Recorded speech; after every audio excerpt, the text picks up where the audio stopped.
Okay, here she is. I just finished this one. 1982 GL500. I've said this before on a couple other bikes I have, but you're not going to see one of these in this kind of condition that isn't in a museum. I've been doing this for a long time. This is a very special piece here. I paid more money than I usually pay for these bikes. I got it off the second owner, and he had owned it for 16 years. And I don't think it's ever been in the rain. You can take a look at all the anodization. Generally, these things are starting to fade, and all the anodization on the brake rods, and it just looks like it came out of the factory. So I doubt if anybody's had it in any kind of weather. The chrome on the bags, even the inside piece that usually rusts like brand new. And he's put about every kind of accessory you can get on this bike that was available at the time. It's got the chrome dressing on the front headlight, on the turn signals, chrome bezel on the headlight. It's got the good Honda line crash bars. Those are the nice ones. Those are the ones that you can put the highway pegs on if you wanted to. It's got the complete Clarion CB and stereo system with the cassette deck. And it all works. We turn it on.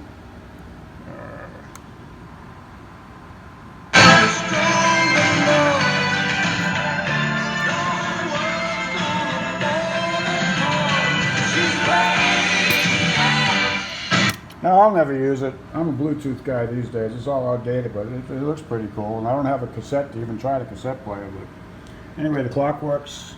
Everything works as it should. I think the cassette player is going to be one of them things like the 8-track where people are going to look at that someday and wonder what it is. I remember when that was the thing to have back in the day. Anyway, like I say, it's got every accessory on it you could buy. It's even got the chrome on the rear tail light. Somebody went and they put these came with amber lights on the back, and all they were was turn signals, and he converted those to the red lights, and they made a modulator kit. Let's see if I can turn this on here. So when you hit the brakes,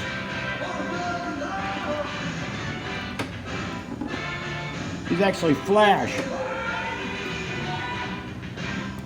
It's kind of hard for me to do it and show you at the same time. I gotta tell you, if somebody doesn't see that behind you, you never stood a chance in the first place. Also, it came with the tall trunk, it came with the short trunk. The short trunk generally just came on the standard model. And it came with the Marklin trunk extender, so you can move the big trunk back. And there's the rear seat. And it didn't have a cowl on the back because it had the Marklin trunk extender on it, but I had a brand new old stock that I've been saving for a special project, and this is the one here. So it's got the blanks that go in the Clarion system. When you take the stereo out, you put the blanks in. Got the original owner's manual and all the other owner's manuals for the Honda line equipment, installation, and the original motorcycle magazine when the bike first came out. I had the original toolkit, also the original air gauge, which seems to get lost all the time. That's for the suspension and tires and that sort of thing. I've done a complete recondition on this bike. I don't think he'd been riding it for about 10 years. Tires were all aged out, and I'll never trust the brakes or anything like that, so I'll start at the beginning here. It's got two brand new Michelin Road Commanders 2 on it. I didn't cut any corners on this bike. I'm not sure what I'm going to do with it yet, but I might just keep this one. I rebuilt the front calipers, I replaced the brake pads, so that's another thing. I got the chrome grille on the front of the radiator. It's got the chrome accent pieces on the fairing. And also, I had them off, and underneath this is not covered any damage. It just, the fairing still looks like new. So I rebuilt the front brakes, installed a new master cylinder. I replaced the mechanical water pump seal, as I always do on these older bikes.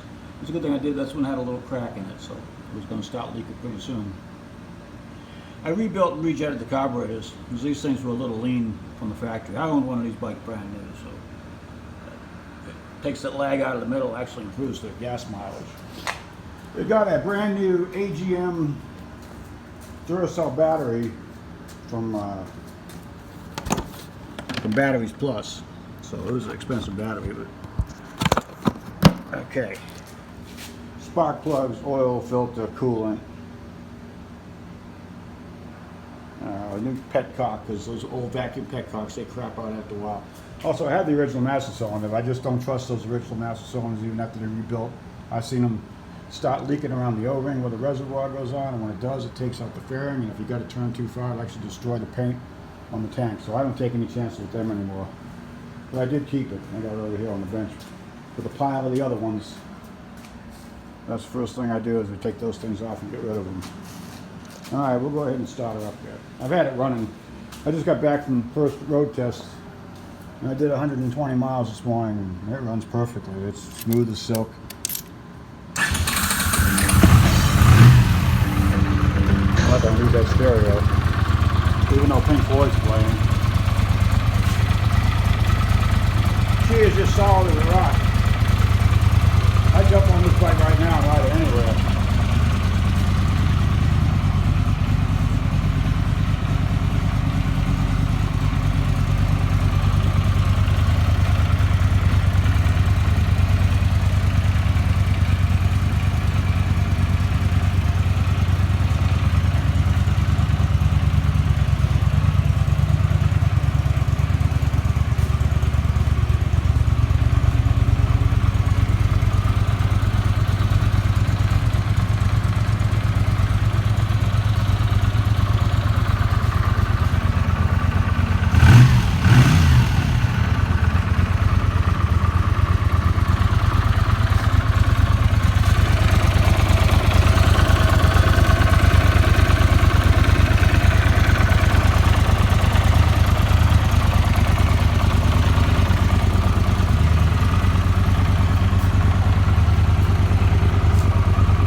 Repackaged steering head bearings.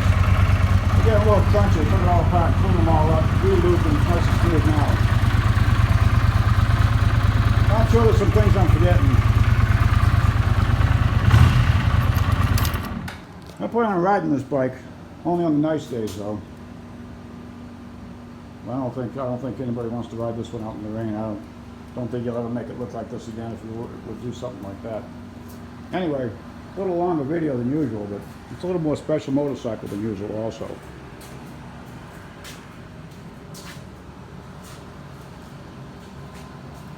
So there she is, my new GL500 1982. Thanks for watching my video.